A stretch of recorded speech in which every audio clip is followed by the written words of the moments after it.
again here. It's early July, and this is the time that you need to set your pumpkins if you want to have a giant pumpkin by the fall. So here are our two pumpkin plants, and as you can see, we already have a giant pumpkin growing here. This one has been pollinated about 2 weeks ago, and the pollination took, and you can tell because the pumpkin is actually growing. So we're going to go through the steps and show you how to pollinate your giant pumpkin.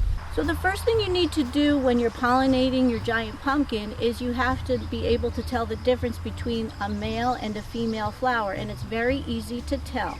This is a male flower.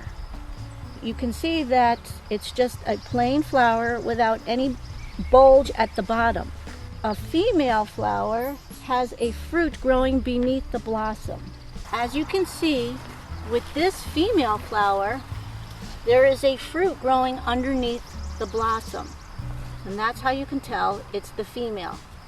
So you want to do your pollination early in the morning so that you get out there when the flowers open up, just to ensure that you're the first one to get to the flower before the bees do. So I'm taking these male flowers from my stronger plant over there, and I'm going to pollinate this fruit with these male flowers. So what you do is you peel off the petals from your male flower to expose the pollen, and then you take your exposed pollen and you want to get it inside the female flower. So you want to take your male flower and you just want to gently rub the pollen off onto the female. And I'm going to do this with all of these male flowers just to ensure that it does get pollinated. Once you've gotten the pollen from the male to the female flower, you want to make sure that the bees do not come and pollinate this again, so you have to close up the flower. And I usually do that using a stocking that's been cut, and you want to gather the petals together, and you want to gently put the stocking over top of the flower. And this will keep the bees from coming in here and bringing pollen from another plant over to this one.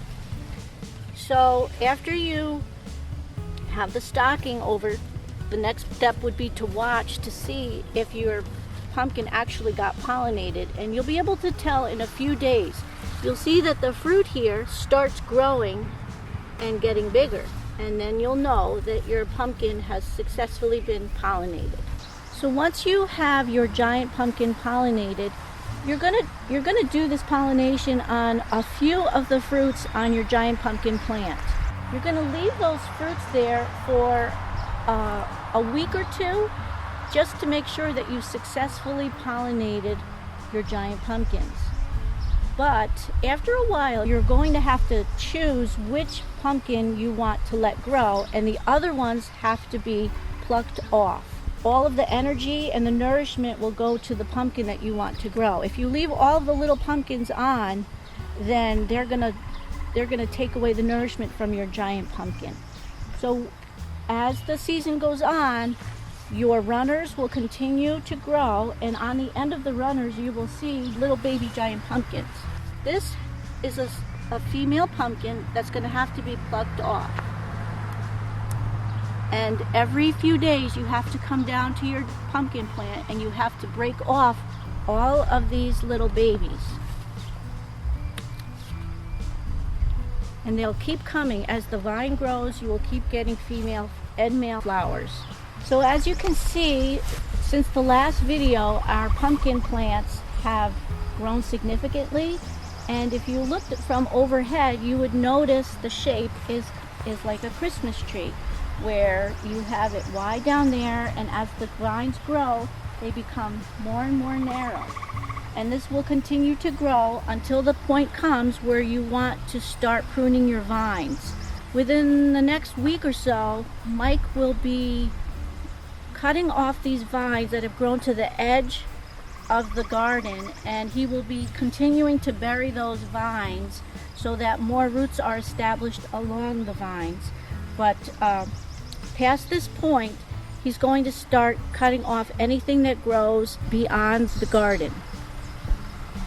This pollination process works with all sorts of squashes, so you can do it with pumpkins, you can do it with zucchinis, you can do it with yellow squash, you can do it with winter squash, just to ensure that you're getting the fruit that you want.